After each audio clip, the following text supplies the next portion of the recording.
Hello, thank you everyone for tuning in to this special time that we're going to spend with you all.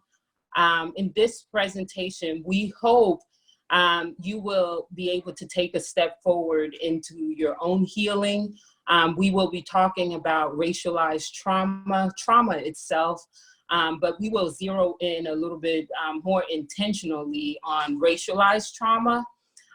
Before we do all that, before we talk about trauma and some potential steps for you to take into your own healing, you need to get to know us, myself and Trisha. So a little bit about me. My name is Jula Prevlon. That's not how it's pronounced in the Haitian culture. It's Jula Prevlon. So go ahead and try that. In the American culture, not too many people can pronounce my name. And there's a reason for that. I was born in Haiti. I grew up in New Jersey. I have lived in Texas for the past 15 years. I am the mother of 3 sons and married 22 years. And professionally, I am an ordained minister, a licensed professional counselor, and I am the founder and the CEO of Elevate Her International, which is a nonprofit that is focused on trauma training for women all around the world. Just in January, I was in Uganda doing a trauma training for a group of women in Uganda. I am currently in private practice in the Dallas, Texas area, where I see clients ranging from teenage years all the way to the elderly years. I focus on trauma. I focus on women. I have a number of clients, and so that's what I do in the Dallas, Texas area. I want to introduce you to my friend, my colleague. We met maybe 15 years ago. Yes. At Dallas Seminary, and we just have been friends. We have been co-laborers. We have partnered together on many projects, and she supports me and I support her. And when we heard of this opportunity to just pour into an area that we're so passionate about, something that we're personally, involved with, something that we both experience, but professionally, we wanted to see how we can make an impact in this area as well. So, so she's joining me this evening to do this presentation and to be able to come alongside all of you in this area of processing, of healing, of getting some tips for you to take steps forward in your healing process. So Trisha, introduce yourself. All right. Hi, I'm Trisha Gordon, and I'm in private practice here in Dallas. I am originally from the South. I've spent some time in the Midwest, East and West Coast, but home is New Orleans, Louisiana for me. I started a private practice in 2013. My practice is U-Matter Counseling. I specialize working with trauma is one of my specialties. I do a lot of work from probably the age 10 up through adulthood. And I do a lot of work with families, particularly families with teenagers and young adults, kind of the emerging adult population, as well as women in different stages of life. I do a lot of midlife transitions, kind of a lot of loss and grief, as well as trauma, are kind of my big buckets that I love. I agree with, or not agree, I joined Julie and we met at Dallas Theological Seminary. That's actually where I got my counseling degree. And I integrate faith in my counseling. I don't do that for individuals that are non-Christians. And I serve a range of populations, but I love what I do. I love doing a lot of work with trauma, particularly in the African-American community, and bringing life to things that seem to be invisible or sometimes seem unspoken, and normalizing, yes, that's my experience too. Oh, that makes sense. And I think that helps take some of the loneliness out of pain. So that's kind of me. That's awesome. That's awesome. So to get started, I will start by naming a couple of areas that Black people experience a trauma. I think Trisha might agree with this when I say that when we see Black people in our private practice, it's rarely one thing, just one trauma that they're dealing with. There are usually layers upon layers on the Black people that we meet with in private practice. So I want to share a little bit about the different layers that a Black person, a person of color, may have when it comes to traumas. First of all, when we see people in counseling, there's usually this family of origin issues. You know, whether it be issues with the mother, with father, being raised by a grandmother, witnessing violence, domestic violence, abuse, you name it, family of origin issues we will see. In addition to that, you know, many people have their own personal losses or personal traumas when it comes to loss of employment, careers not taking off, challenges with relationships, lots of relationship issues, whether being single, whether being married as well, betrayal, loss of friendships, all of those personal issues, interpersonal issues that we often see in counseling as well. Then there are the layers of racial trauma, which is what we will camp on tonight and talk to you about. Racial trauma and how it impacts education, you know, where you go to school and where you don't go to school, the zip code you live in. So many layers in just the racialized trauma in and of itself. You know, I'm from Haiti, as I shared earlier. Our family immigrated from Haiti in the 80s. And so many layers there dealing with being an immigrant, being a Black immigrant as that, because not all immigrants are created equally, as you know. In America, you know, Black immigrants suffer even more challenges when it comes to trauma. So you have the layers of that. If you grew up in a predominantly white environment, there's another layer to that. If you grew up in a predominantly Black neighborhood and you're trying to find your way into the world, there's a layer of racialized trauma in that.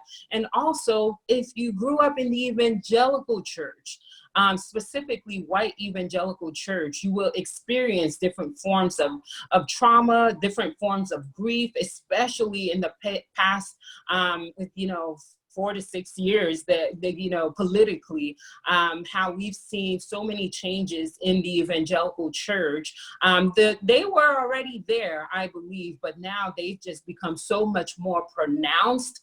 And we know that a lot of these issues that we're experiencing, Black people are experiencing in white evangelical spaces, have to do with racialized trauma or just race itself.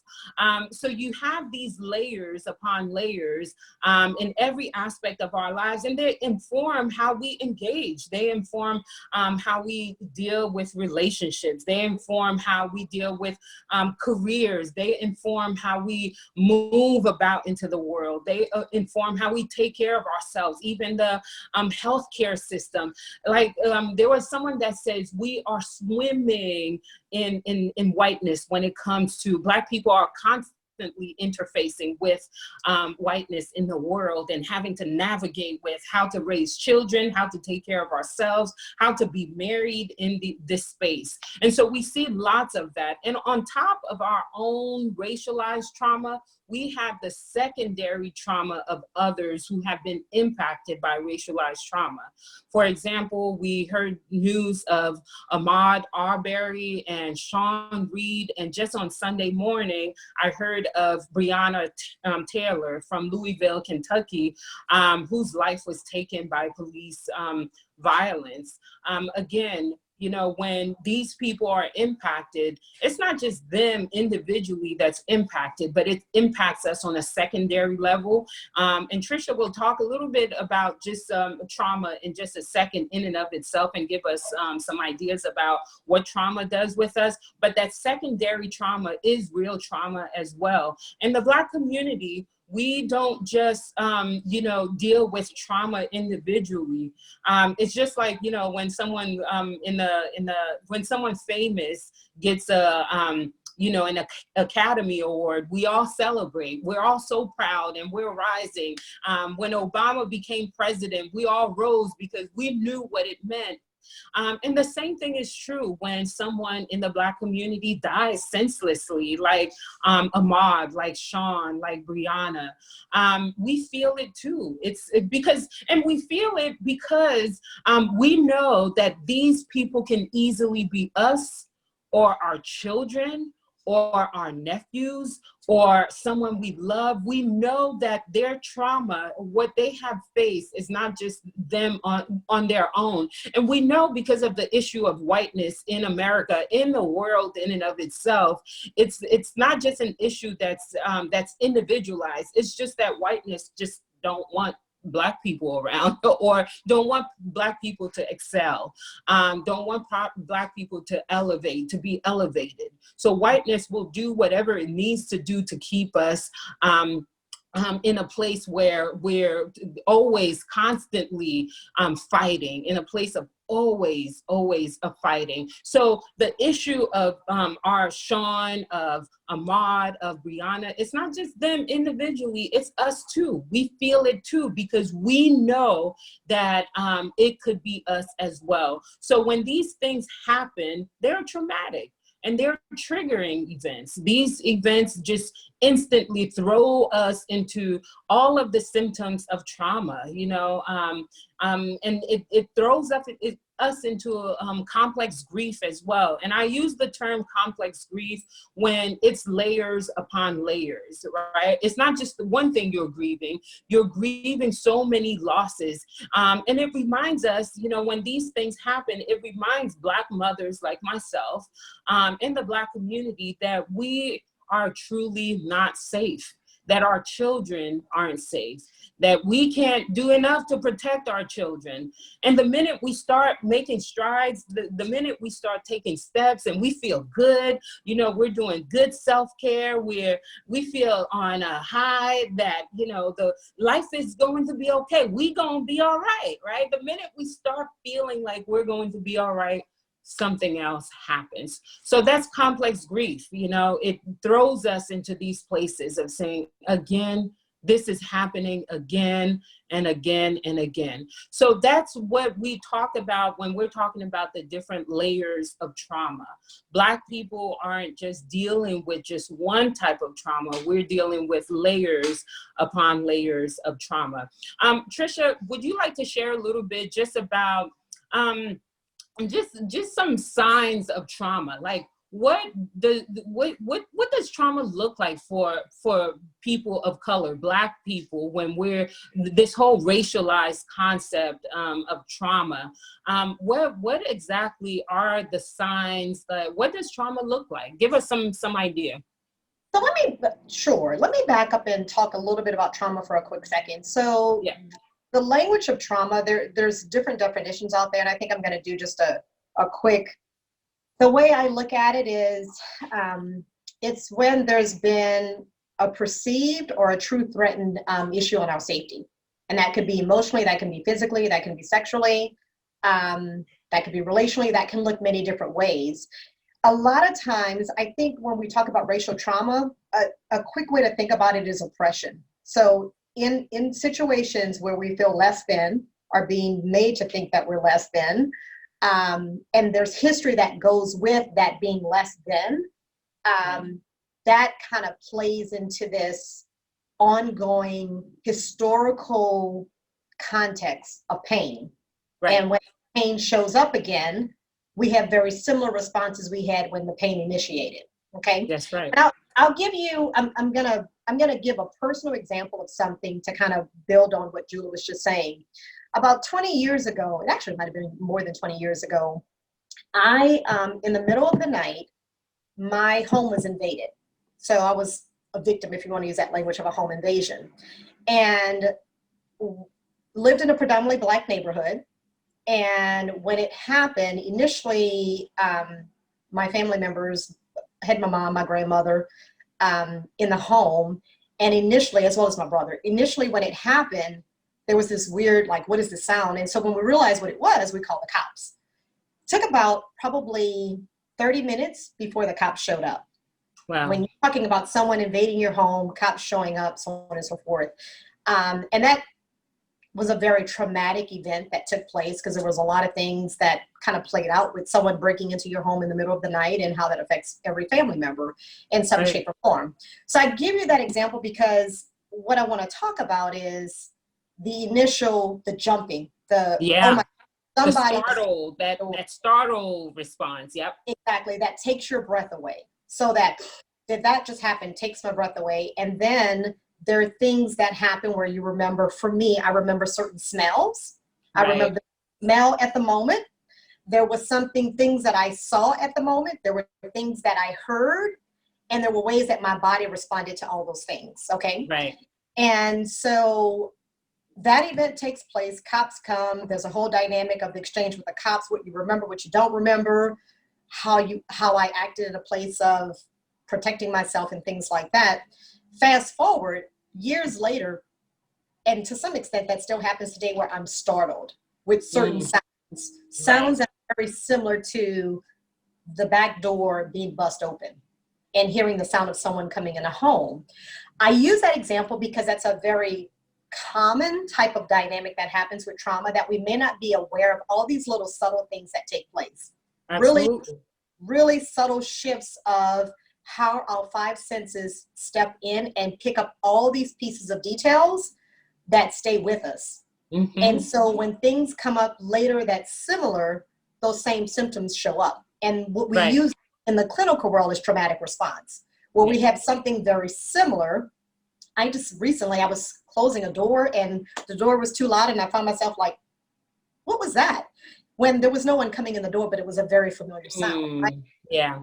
So when you take into account, when we start thinking about maybe some of the pain that has happened in our stories, whether that Yeah. is family of origin, whether that is relational, whether that is racial dynamics, whether that is in our very personal church circles, Yeah.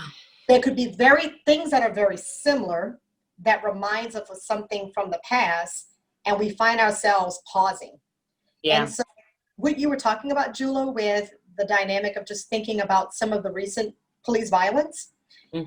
and how moms are like, oh, I don't want my son to go jogging. The Yep. fear of a son stepping out and going jogging, the fear of I'm just going to walk down the neighborhood. Yep. That response of there's an issue of safety. Oh And so yeah. always is drumming up this idea of safety, what's safe and what's not safe. Our bodies are naturally scanning for safety. And when we've had history of things being unsafe, anything that reminds us of it, it shows up again. And Absolutely. so that's kind of a quick way, I know, a little bit of talking about trauma with how it plays out in different pieces of That's the senses of our bodies. that's I mean, such a good way. Yeah, that's such a good way to frame it, because I know when the video leaked, especially for Ahmaud, I couldn't watch the video. And I know many people listening and watching this video feel similar, because I have 3 young adult sons, almost the same age as Ahmaud. And it was too hard for me to separate. I couldn't separate Ahmaud from my children. And it was so much pain that I couldn't bring myself to watching a video. I don't think I've watched any videos in the past, 5-10 years since Trayvon Martin happened. I haven't been able to watch any video, and I think that's because of the trauma response that you're sharing about, Trisha. That fear of something being taken away, that safety piece of it. I have not and will not probably watch these videos because it's too close and it's too overwhelming for me. Yeah. and I Yeah. think what you're hitting on, Julia, what I would build on is this idea, we talk about this in counseling and we talk Yeah. about this probably from a conversation standpoint, is what does self-care looks like?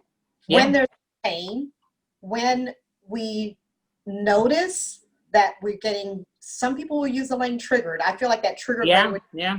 that's in the counseling world, but it may be, Yeah. and it's getting beyond that too, but something that shows up and we have a very similar response, Right. whether it's conscious or unconscious, because our body is aware and our body houses the pain. Oh my Whether we goodness. are aware of it or not, our body will house that. And so our body, we may notice something in our body. We may notice it's hard for us to catch our breath. We may Right. notice it's like our eyes start blinking because they're getting, Mhm. you know, we're getting fluttered and things like that. And so Yeah. it's really important to be mindful of what are things we need to do for ourselves when we notice something overwhelming showing up for us. Yeah. Whether we're Yeah. noticing overwhelming feelings, we're noticing overwhelming thoughts, we're noticing overwhelming body sensations.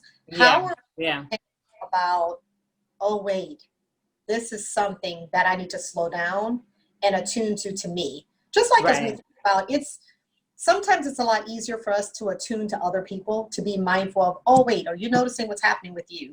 We can do the outward a lot better sometimes than we can do the inward, which Right. is why Right. I think that language self-care, that language is there because it's reminding us, are we doing the same thing that we're pouring out to others? And a lot of times as women, particularly as Right. Black women, we tend not to do that. We tend to be more focused outward. And that's not a bad thing, but we can't exhaust ourselves to the point that we have nothing to give. Not to mention we really can't give if we haven't filled ourselves up. Right. Right. So yeah, and so one of the things and I don't know, Julie, you can speak to this too if you see this happening a lot. Self-care almost seems kind of sinful. That language Oh sometimes yeah. has some sinful connotations. It's like selfish, almost Mhm. selfish, right? Mm-hmm. Yeah, and when we're using self-care, I think I would say in the counseling world, we're not talking about selfishness. We're not talking about Right. self-consumption. It's about taking care of self. And I Right. think that's different, taking care of yourself. So if you can't catch your breath and you need to stop and focus on catching your breath, that's not selfishness. That's Right. care. Exactly. Because if you can't catch your breath, you're dying. I mean, you're having panic attacks. You're having night terrors. You can't sleep. You're having headaches. Yeah, I mean, all those things. Like you were sharing, Trisha, about your body, and I think self-care goes into you paying attention. And you mentioned that paying attention to your body, like stopping long enough to pay attention to what's happening with you. Like all of these things that we are experiencing, it's doing something to us if we are not paying attention, right? It's doing something to our bodies, if, even when we're not paying attention. Well, I think it's interesting you say that because going back to the Yeah. example of me sharing about the home invasion, something that's interesting about that was the home invasion took place in a home that I actually did not live in. And so Hmm. I was there, and the next week I was leaving. And so I left and I went to where I lived. And for quite some time, I didn't realize the impact it had on me because I was no longer Right. there, no longer in the Right. same. I didn't have, I don't know, any concerns of someone coming into my house to some extent. And it started catching up with me, if you want to use that language, catching up, Yeah. when I noticed myself getting startled really easy. Yeah. Just certain sounds would startle me. And then as time went on, and when I say time, I'm talking days upon days, months upon months, that I Yeah. noticed that startling became even more intense when I had no reason Yeah. to be startled. Yeah. So becoming aware of, what is this? Where did this Yeah. come from? Why do I now feel more fearful about life than I think I had felt prior to that event? Yeah. And I say that because sometimes what can happen is, even with racial trauma, what I see sometimes happening in my office, at least, is that there's some things that may have taken place in childhood. And so let's say I have my own personal story with this, but I think many women, I'm going to use women for example, but I think it applies to men as well, can think about the moment when they realize that their skin color was different. Mm-hmm. That because of that, things happened in a weird way, and it was hard to make meaning of why I felt like I was treated a little bit different. something about who I was, I kind of felt like I didn't belong. Right. And that kind of built up over time. And then over time, then you start talking with other women and you start putting the pieces together and realize, oh, that's what's happening. That as in I'm different, I'm treated Right. different because of the color of my skin, the texture of my hair, all of that, and beginning to realize what was happening. What were the beliefs you had about yourself? What you noticed you Right. started feeling about in certain environments where you didn't feel like you belonged, but you did belong, and the push and pull that came alongside of that. What you noticed was happening with your body, whether that is your stomach is clenching really tight, whether you find yourself like gripping your like I say gripping, but kind of the clenching of the Yeah. jaws, Yeah. the kind of it's hard to speak, can't catch your breath, and starting to make the connection of, oh, this is what this is. Right. Right. Right. Mhm. When you shared about the startle response that you had for, after the invasion, I have the same response whenever the phone rings, when my sons go out and the phone rings. I feel like a zing. It's like a zing. I put like a word to it or a sound to it. It's like a zing that happens in my heart where my heart just stops for a second.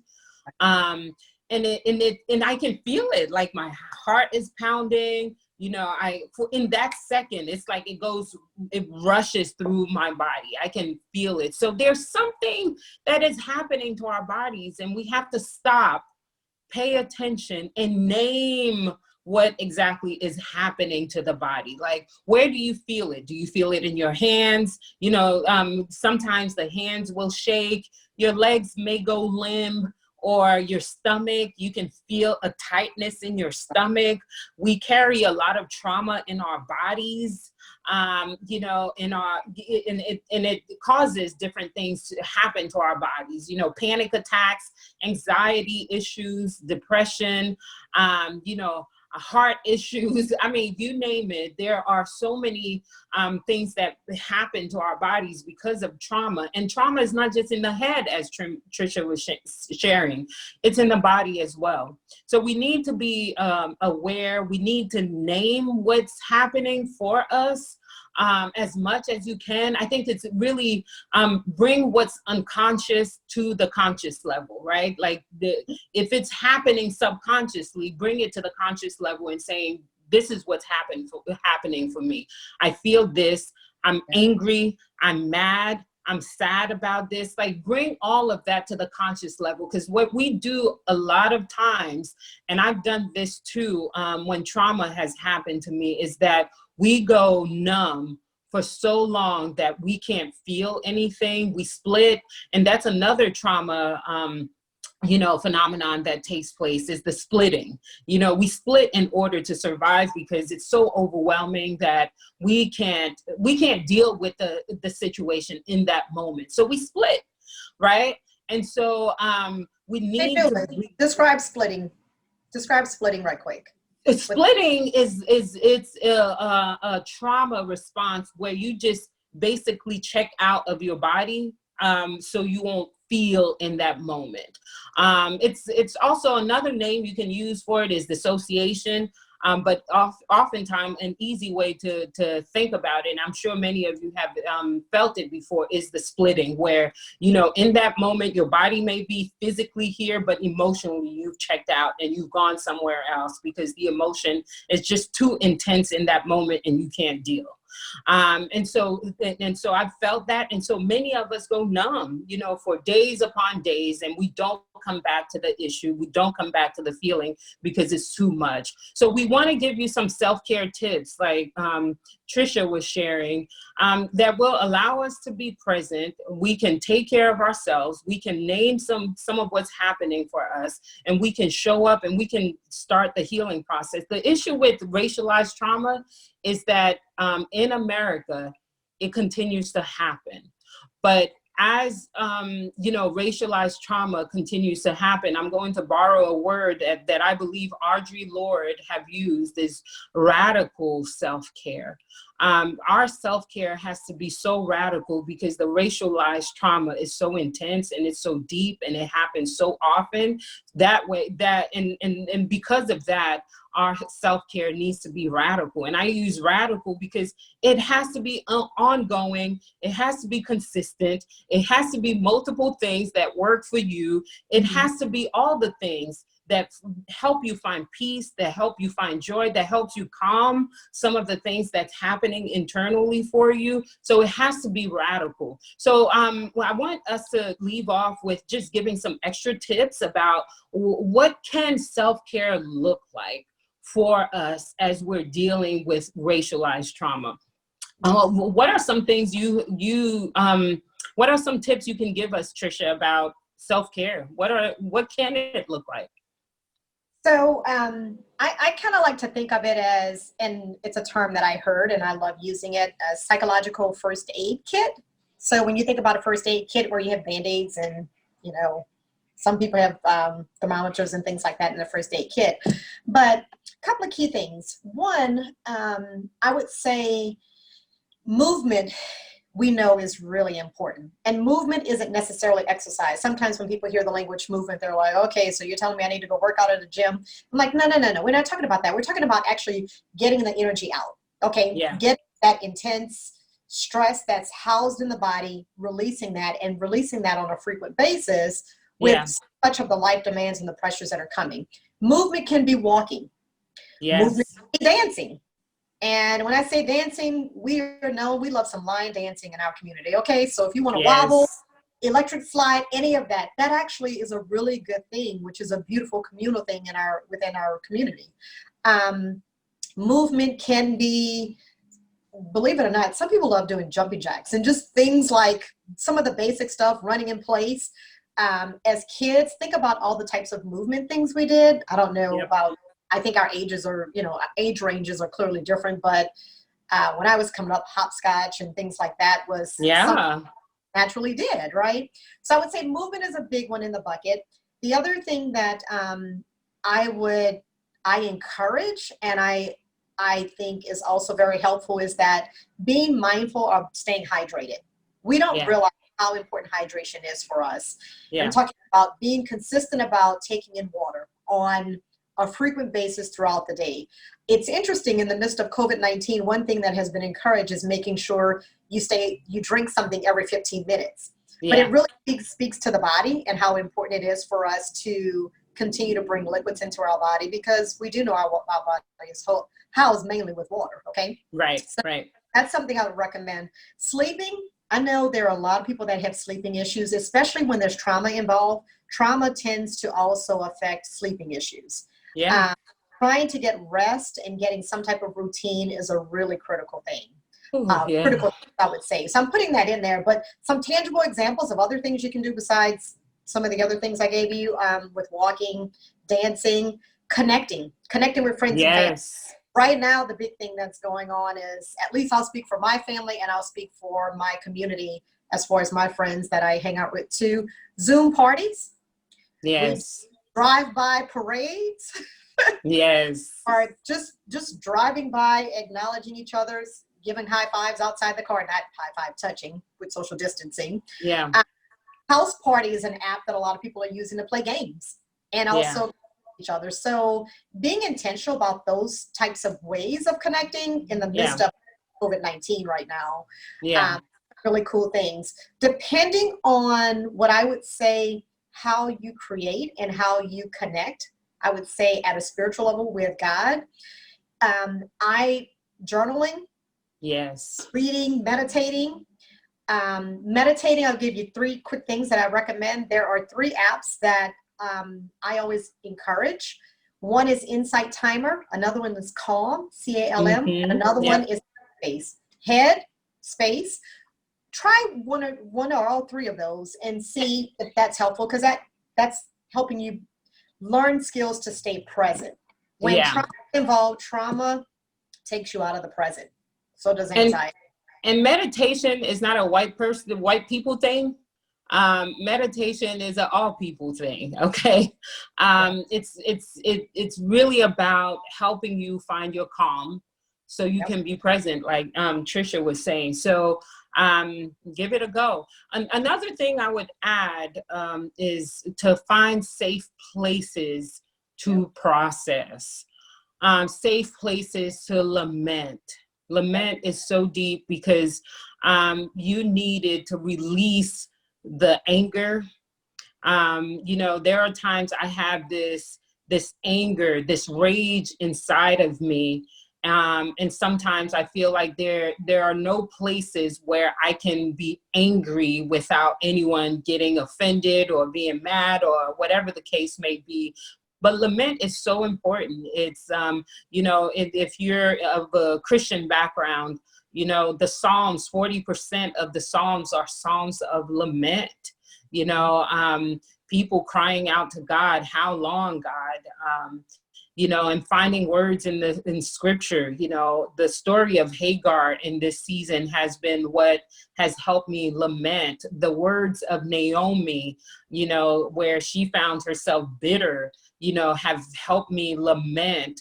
And crying out to God. It's so important to lament. But I would say find safe places with your friends, with community groups. Online, I have found such online communities like Be the Bridge and other Black girlfriends, you know, who have created safe places for us to just be. You know, places where we can be without the gaze of whiteness, without the gaze of other people who want to silence us or who want to tell us, you know, this isn't politically correct or that we're racist, like how, you know? So those safe places are important for us because there are so little places, you know, limited places where we can fully be present. We can be fully ourselves. And then another safe place can be with a therapist. You know, we believe in therapy. We believe that it works when you do the work, when you really commit yourself to doing it, when you're intentional about it, when you have goals that you would like to work on, go to therapy. Trisha and I are getting ready to start a group for Black women who are dealing with trauma, racialized trauma. We'll leave our information after this training just to let you know how to get in contact with us.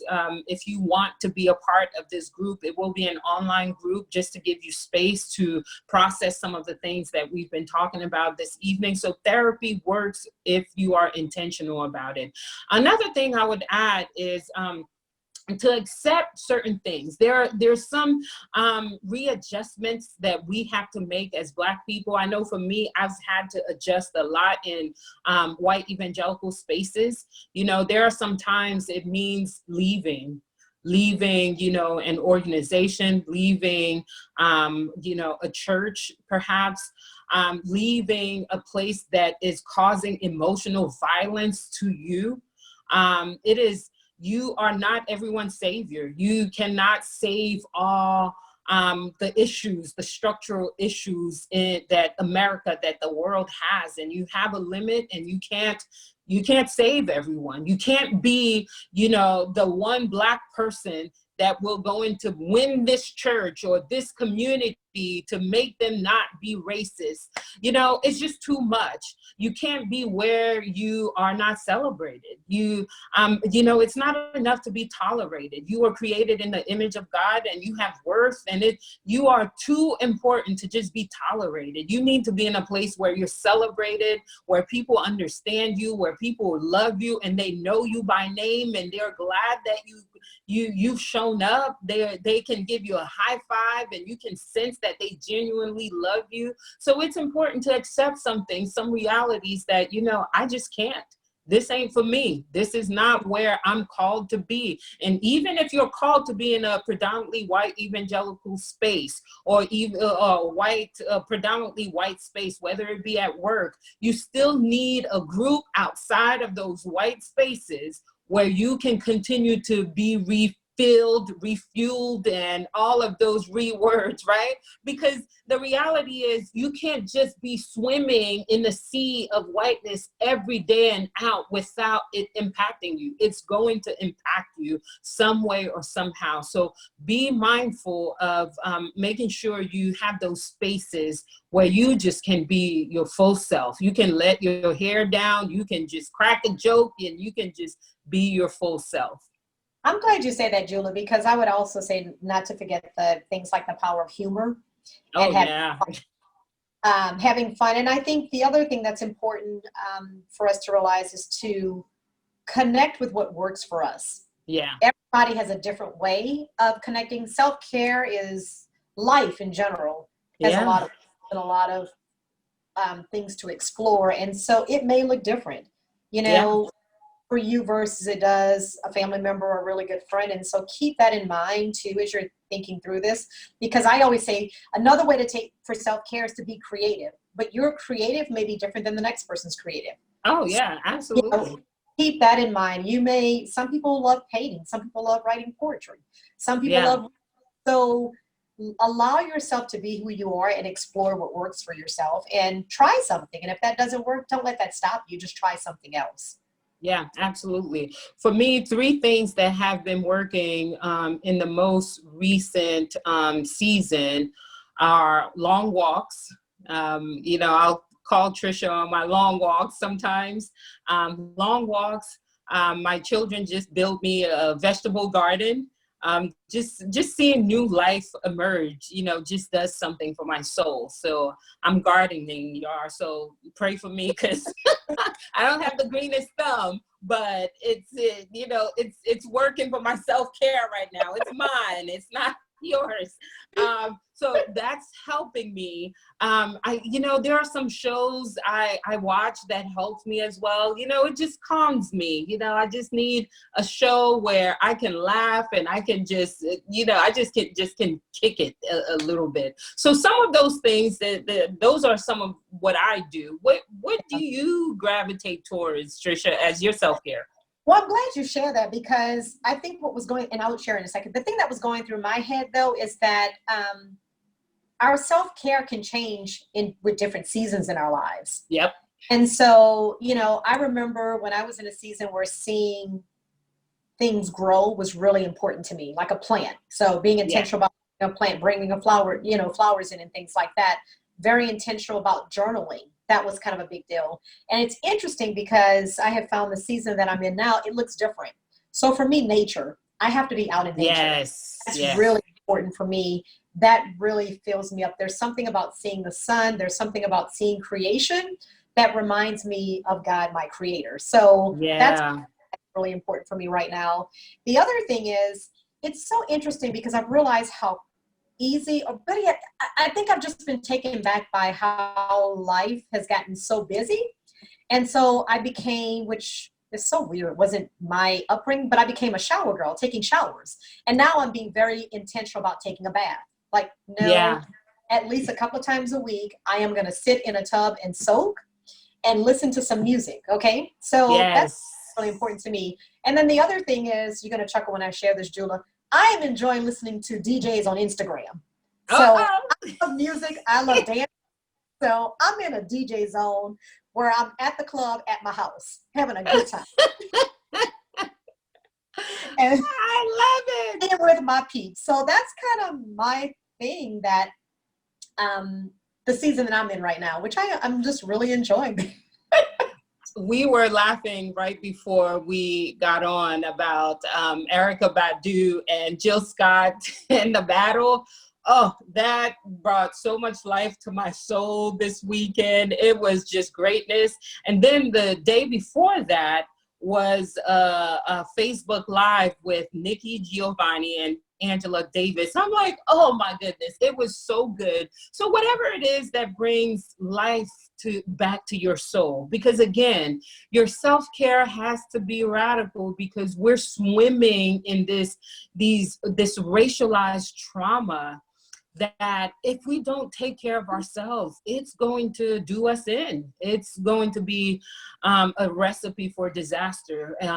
we won't be able to take care of ourselves, our children, the things that we really love, because there could be life in the midst of this season, in the midst of racialized trauma. So stay connected, stay and continue taking care of yourself. We're about to log off, but I want to leave you with our contact information. I am on all social media platforms, so you can find me on Instagram. I have a public Facebook, Twitter. I'm on it, but I'm not using it as much. But the quickest way to get me is on email, JeulaPrevilon.com, DIEULA, Previlon, PREVILON.com. At gmail.com. I just gave you my website, but the email is JeulaPrevilon@gmail.com. And you can find me on those platforms. How about you, Trisha? Where can they find you? So I'm kind of low key, just so you guys know, but I am on Facebook. I am on Instagram and Twitter, but I don't use Twitter as much. I'm a stalker, guys. So I'm out there, but actually taking note of what's going on in the world. I'm not engaging as much. But you can reach me via email, YouMatter, youmatterdfw@gmail.com. You can also reach me on Facebook, though. I do have a business account, which is You Matter Counseling. And I'm on Instagram as well, but I think I'm Trigorian. So Yes. Those are some different ways to reach me beyond today or beyond Okay, this. great. Awesome. If you have any questions, if you have any feedback for us, if you heard something that resonated for you as we were sharing, or if you're interested in the small group we talked about, just send us an email, find us some way, somehow, and let us know what you're thinking. We would love to be of assistance to you as you're going through your own healing journey. We're going through our own healing journey, and we would love to be of support to you. So get in contact with us. Thank you for watching, and hopefully we'll see you soon. All right. Thanks. Bye.